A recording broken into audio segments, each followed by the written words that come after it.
अगर मैं फाइलर हो गया तो मुझे तो हर साल टैक्स अदा करना पड़ेगा। आगे ही गवर्नमेंट ने बेतहाशा टैक्स लगा दिए हैं। तो क्या अगर मैं फाइलर हो जाऊं तो मुझे तो अपने तमाम एसेट्स, जमीन, गाड़ी, मोटरसाइकिल, बैंक अकाउंट, सबकी तफसीलात एफबीआर को देनी पड़ेंगी। एफबीआर तो मेरे से इन तमाम एसेट्स पे टैक्स लेना शुरू कर देगी। अगर मैं फाइलर हो गया तो मेरे तो हर काम में एफबीआर पे रुकावट डालेगी। हर चीज के मतलब पूछगिछ करेगी कि मैं क्या खरीद रहा हूँ, क्या बेच रहा हूँ, कहाँ से लाया, कैसे पैसे बनाए और कैसे ये मैंने खर्च किए। तो मैं तो फंस जाऊंगा। मेरे पास तो इतना टाइम ही नहीं कि मैं सारा हिसाब हर वक्त एफबीआर को देता रहूं। मैं तो एक गरीब इंसान हूँ, मेरा छोटा सा कारोबार है, छोटी सी दुकान है, बहुत कम आमदनी है। मेरा फाइलर होने से क्या ताल्लुक नाता, मेरा तो इसके साथ कोई ताल्लुक ही नहीं है। अगर इन चार सवालात और ख्यालात में से कोई एक भी ख्याल आपके जहन में मौजूद है तो ये वीडियो आपके लिए है। इस वीडियो में हम इन चारों ख्यालात के मुतालिक तफसील से बात करेंगे, इस हद तक कि आपको समझ आ जाएगी कि इन ख्यालात में से कौन सा ख्याल किस हद तक वैलिड है और किस हद तक एप्लीकेबल है रियल लाइफ में, और किस हद तक एक फाइलर इन चार एस्पेक्ट्स से मुतासिर हो सकता है। नंबर वन ख्याल कि अगर तो मैं फाइलर हो गया तो मुझे तो हर साल टैक्स अदा करना पड़ेगा। फाइलर होने का मतलब हरगिज ये नहीं कि आप हर साल टैक्स अदा करें।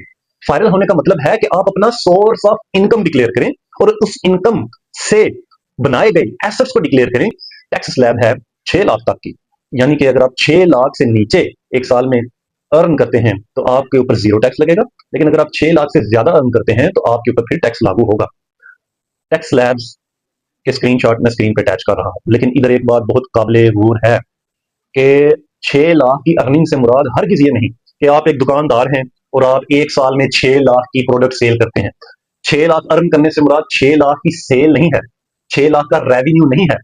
इससे मुराद 6 लाख रुपए प्रॉफिट है, यानी कि तमाम बिजनेस के अखराजात, यूटिलिटी बिल्स, परचेजिंग के अंदर अदा की गई रकम, अपने तमाम एम्प्लॉयज को दी गई सैलरीज, एजेंट्स को दिए गए कमीशन, अपने तमाम अखराजात निकालने के बाद जो बचत होती है एक कारोबार से, वो अगर 6 लाख से ज्यादा है तो फिर आपके ऊपर इनकम टैक्स लागू होता है।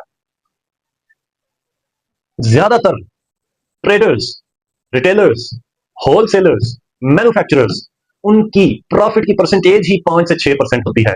यानी कि अगर आप 1 करोड़ रुपया एक साल में 1 करोड़ रुपए की प्रोडक्ट सेल करते हैं और आपकी प्रॉफिट परसेंटेज थी उस प्रोडक्ट के पीछे 5%, तो आपका प्रॉफिट एक साल का सिर्फ 5 लाख है, उसके ऊपर टैक्स लागू नहीं होता।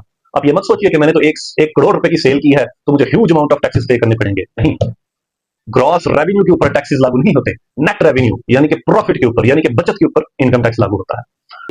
बल्कि एक फाइलर, चाहे वो छोटे से छोटा दुकानदार ही क्यों ना हो, वो एक नॉन फाइलर से कम टैक्स पे करता है।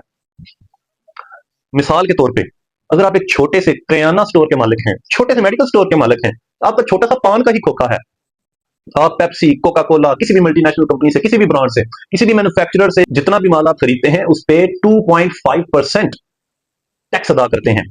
यानी अगर आप बतौरे एक छोटे से मेडिकल स्टोर के मालिक या छोटे से किसी खोखे या दुकान के मालिक के तौर पे एक महीने में 2.5 लाख रुपए का सामान उठाते हैं और एक साल में 30 लाख रुपए का सामान उठाते हैं, तो नॉन फाइलर होने की वजह से आप 75,000 रुपए टैक्स अदा कर रहे हैं।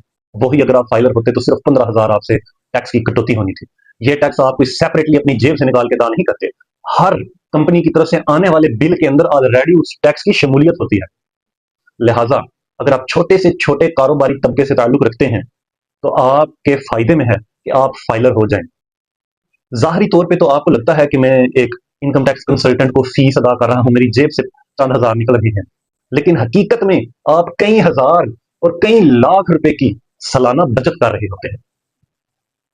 इसी हवाले से हमने कुछ स्मॉल बिजनेस ओनर्स के इंटरव्यूज भी इस चैनल पे अपलोड किए हैं, जिनमें हम रियल लाइफ एग्जांपल्स से साबित करते हैं कि कैसे एक आम छोटा कारोबारी तबके से ताल्लुक रखने वाला इंसान फाइलर होने से फायदा हासिल कर रहा है या नॉन फाइलर होने से नुकसान उठा रहा है।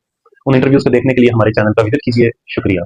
इस मिथ के अलावा हमने बाकी मिथ्स पे भी वीडियोस इस चैनल पे अपलोड की हैं, चैनल को विजिट करें और बाकी मिथ्स के मुतालिक भी क्या हकीकत है जानिए, ताकि आप भी अपनी फाइनेंशियल लाइफ को बेटर ऑर्गेनाइज कर सकें और दुरुस्त इकोनॉमिक डिसीजन मेकिंग कर सकें।